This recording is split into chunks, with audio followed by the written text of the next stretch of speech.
नमस्कार दोस्तों, मैं शिवांश एजुकेशन पॉइंट में आपका स्वागत करता हूँ।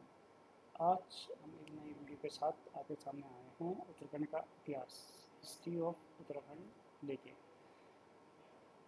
इसमें से भी काफ़ी क्वेश्चन आपके यूके ट्रिपल एस सी में आते हैं, समूह भोग की परीक्षा में, आगामी आने वाले परीक्षाओं में पूछे जाते हैं और आएंगे इसमें से क्वेश्चन। तो आप इस वीडियो को अंत तक देखें और लाइक एंड सब्सक्राइब जरूर करें। तो ज़्यादा समय न लेते हुए तो ये आज की वीडियो हम शुरू करते हैं। यहाँ शुरू करते हैं। तो जो उत्तराखंड का इतिहास है अपने आप में, वो प्राचीन, काफ़ी प्राचीन है। जितनी हमारी मानव सभ्यता, उतना ही प्राचीन हमारा उत्तराखंड का इतिहास रहा है। यहाँ कई शिलालेख मिले हैं, ताम्रपत्र व प्राचीन अवशेष प्राप्त होते हैं हमें, जिनमें गढ़वाल की, जो हमारी गढ़वाल उत्तराखंड है उसका पता चलता है। गोपेश्वर में शिव मंदिर में एक शिला पर लिखे गए लेख से ज्ञात होता है कि कई सौ वर्ष से यहाँ यात्रियों का आगमन होता होता आ रहा है। मार्कंडेय पुराण, शिव पुराण, मेघदूत, रघुवंश महाकाव्य में यहाँ की सभ्यता संस्कृति का वर्णन मिलता है। बौद्ध काल, मौर्य काल व अशोक के समय ताम्रपत्र भी यहाँ मिले हैं। इसी भूमि को का प्राचीन ग्रंथों में देवभूमि या स्वर्ग द्वार के रूप में वर्णन किया गया है। जो हमारे प्राचीन ग्रंथ है उसमें हमारे जो उत्तराखंड की भूमि को है उसमें देवभूमि या स्वर्ग द्वार कहा गया है। जो पवित्र गंगा का उद्गम स्थान है वो भी हमारा उत्तराखंड ही है। ये जो बाद में हरिद्वार में के मैदानी इलाकों को छूती है। प्राचीन धर्म ग्रंथों में वर्णित यही मायापुर है। जो हरिद्वार जो हरिद्वार है उसी को मायापुर के नाम से भी प्राचीन ग्रंथों में जाना गया है। गंगा यहाँ भौतिक जगत में उतरती है। जो गंगा का उद्गम होता है यहीं उत्तराखंड से होता है। उत्तराखंड उत्तरकाशी डिस्ट्रिक्ट से गंगोत्री से गंगोत्री से इसका उद्गम स्थल है। गौमुख ग्लेशियर से, गौमुख नामक स्थान से इसका उद्गम होता है। इससे पहले वह सुर नदी देवभूमि में विचरण करती है। मतलब इस भूमि में हर रूप में शिव का वास मानते हैं। हर रूप में यहाँ पे शिव का वास माना जाता है। और हरि रूप में बद्री नारायण भी यहीं वास करते हैं, जो कि आपका बद्रीनाथ है चमोली डिस्ट्रिक्ट में। माँ गंगा का उद्गम स्थल आपको बता दिया है मैंने। देव संस्कृति का वास्तविक क्रीड़ा क्षेत्र रहा है। पौराणिक आख्याओं के रूप में आज भी धर्म परायण जनता के मानस में विश्वास आस्था के रूप में जीवित है। उत्तराखंड की प्राचीन जातियों में, यहाँ उत्तराखंड के में विभिन्न प्रजातियाँ निवास करती थी। किरात, यक्ष, गंधर्व, नाग, खश, नाग आदि जातियों का विशेष उल्लेख मिलता है। आर्यों की एक श्रेणी, ऐसा माना जाता है कि आर्यों की एक श्रेणी गढ़वाल में आई थी जो खसिया कहलाई। यहाँ की कौल और भील जातियाँ थीं। कालांतर में स्वतंत्रता प्राप्ति के बाद हरिजन कहलाई। देश के विभिन्न क्षेत्रों से लोग यात्री के रूप में बद्रीनारायण के दर्शन करने आए। उसमें से कई लोग यहाँ बस गए और उत्तराखंड को अपना स्थानीय निवास बना दिया। ब्राह्मण, क्षत्रिय, वैश्य, मुस्लिम, सिख, ईसाई सभी जातियों का यहाँ पर चलन है। मुख्य रूप से इस क्षेत्र में ब्राह्मण और क्षत्रिय जाति के लोग का निवास अधिक है। उत्तराखंड राज्य बनने के बाद हरिद्वार, उधम सिंह नगर एवं अन्य क्षेत्रों को मिलाने से अन्य जाति के लोग भी, उनकी जनसंख्या में बढ़ोतरी हो गई है। मतलब यहाँ इस क्षेत्र की सबसे बड़ी विशेषता यह है कि धरातल पर यदि कहीं समाजवाद दिखाई देता है तो ये इसी क्षेत्र में मिलता है। जो 688 ईसा पूर्व के आसपास चांदपुर गढ़, जो वर्तमान समय में चमोली जिले के कर्णप्रयाग में है, वहाँ राजा भानु प्रताप का राज्य था।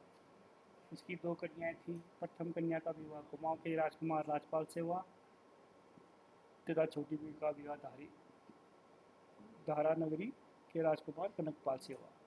उन्हीं के वंश आगे उन्हीं का वंश आगे बढ़ा। अब प्राचीन काल में उत्तराखंड में अनेक जातियों ने शासन किया, जिसमें से कुछ प्रमुख निम्नलिखित आपको हम बताएंगे यहाँ। कुणित शासक, पहले जो हमने पढ़ा है इसमें कुणित शासक पढ़ेंगे। उत्तराखंड कुणिंद जो थे उत्तराखंड पर शासन करने वाले पहली राजनीतिक शक्ति थी। अशोक के कालसी अभिलेख से ज्ञात है कि कुणिंद प्रारंभ में मौर्य के अधीन थे। ये क्वेश्चन यहाँ से बन सकता है कि कुणिंद किसके अधीन थे, तो ये मौर्य के अधीन थे। क्वेश्चन आ सकता है, इधर से बन सकते हैं काफ़ी क्वेश्चन। तो ये और जो इनका जो कुणिंद वंश का सबसे शक्तिशाली राजा था अमोघवर्ती। ये क्वेश्चन भी काफ़ी बार आया कि अमोघवर्ती किस वंश का सबसे शक्तिशाली राजा था। ये है कुणिंद वंश का।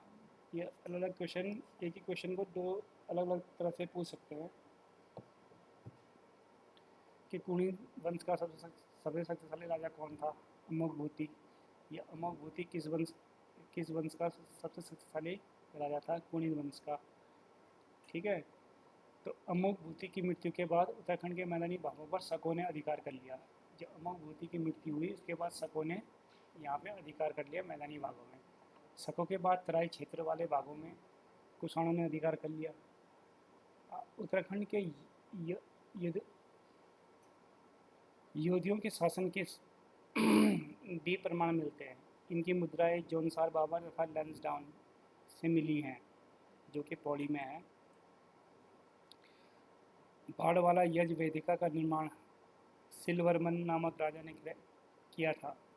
ये भी क्वेश्चन बन सकता है कि बाड़वाला यज वेदिका का निर्माण किसने किया था, सिलवर्मन नामक राजा ने। सिलवर्मन को कुछ विद्वान कुणिंद व कुछ योधोही वंश के मानते हैं। इसके बाद अब नेक्स्ट उस पर आएंगे कर्तेरपुर राज्य। कर्तेरपुर राज्य की स्थापना भी कुणिंद ही थे, उसके स्थापक कुणिंद ही थे। कुणिंद को ही उसका स्थापक मानते हैं। कर्तेरपुर में उत्तराखंड, हिमाचल प्रदेश तथा रोहिलखंड का उत्तरी भाग शामिल था। कर्तेरपुर के कुणिंद वंशों को पराजित कर नागों ने उत्तराखंड पर अपना अधिकार करिया। नागों के बाद बाढ़ कन्नौज के मोखरियों ने उत्तराखंड पर आक्रमण किया। मोखरी वंश का अंतिम शासक ग्रमा था। हर्षवर्धन ने इसकी हत्या करके शासन को अपने हाथ में लिया। हर्षवर्धन के शासनकाल में चीनी यात्री वेंगसांग उत्तराखंड भ्रमण पर आया। तो ये भी एक क्वेश्चन आ सकता है कि हर्षवर्धन के शासनकाल में कौन आया, तो चीनी व्यक्ति आया भी है कई बार। अब पढ़ेंगे तीसरा वंश कार्तिकेयपुर राजवंश। हर्षवर्धन की मृत्यु के बाद उत्तराखंड में अनेक छोटी छोटी शक्तियों ने अपना शासन किया।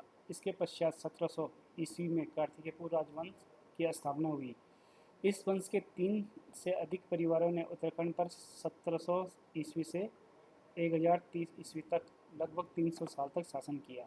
इस वंश को उत्तराखंड का प्रथम ऐतिहासिक राजवंश कहा जाता है। प्रारंभ में कार्तिकेयपुर राजवंशों की राजधानी जो थी जोशीमठ के समीप कार्तिकेयपुर नामक स्थान पर थी। बाद में ये राजधानी वैजनाथ बागेश्वर में बनाई गई। इस वंश का प्रथम शासक वसंत देव था। ये क्वेश्चन भी आ सकता है कि वसंत देव किस राजवंश का संस्थापक था। तो ये था कार्तिकेयपुर राजवंश का। वसंत देव के बाद राजाओं के इनके बारे में कोई अधिक जानकारी नहीं मिलती, तो इसके बाद सीधा खरपर देव के शासन के बारे में जानकारी मिलती है। खरपर देव कन्नौज के राजा यशोवर्धन का समकालीन था। इसके बाद उसका पुत्र कल्याण राजा बना। खरपर देव वंश का अंतिम शासक त्रिभुवन था। नालंदा अभिलेख में बंगाल के पाल शासक धर्मपाल द्वारा गढ़वाल पर आक्रमण करने की जानकारी मिलती है। इसी आक्रमण के बाद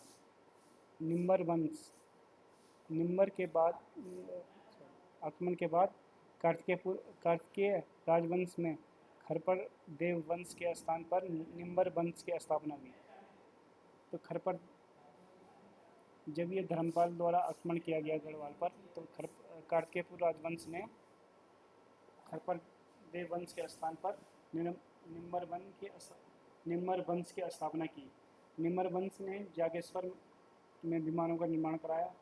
निम्र के बाद उसका पुत्र इष्टगण शासक बना तथा इष्टगण को उत्तराखंड को एक सूत्र में बांधने का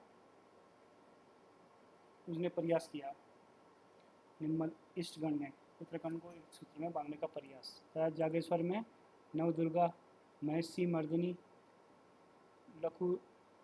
लकुलीश तथा नटराज मंदिरों का निर्माण कराया उसने इष्टगण ने। इष्टगण के बाद उसका पुत्र ललित सूर्यदेव इष्टगण के बाद उसका पुत्र ललित सूर्यदेव शासक बना तथा ललित सूर्यदेव के बाद उसका पुत्र भूदेव शासक बना।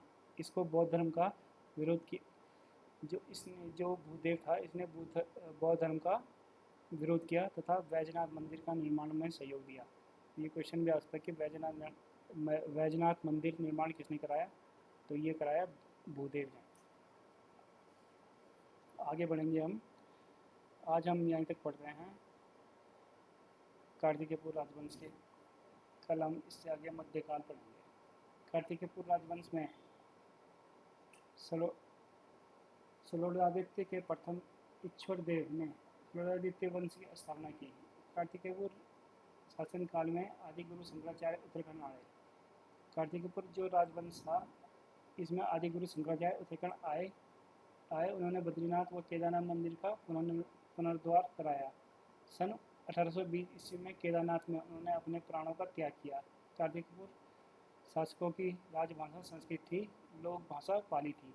तो इसमें से भी काफ़ी क्वेश्चन, जो ये पॉइंट है इसमें से काफ़ी क्वेश्चन बन सकते हैं कि कार्तिकेयपुर शासन काल में कौन आया। तो आदिगुरु शंकराचार्य उत्तराखंड आए। या आदिगुरु शंकराचार्य किसके शासन काल में उत्तराखंड आए, उन्होंने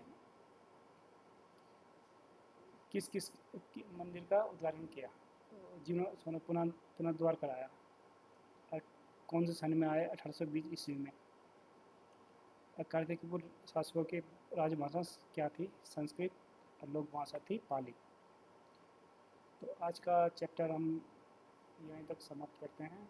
तो ये इसमें से भी काफ़ी क्वेश्चन बनने के चांस हैं, जितना आपको हमने अभी बताया। अब कल हम पढ़ेंगे मध्यकाल आगे, इसके आगे वाला period. Thank you for watch and listening. Shivansh education point में आपका स्वागत है। आप इसे शेयर, सब्सक्राइब, लाइक जरूर करें।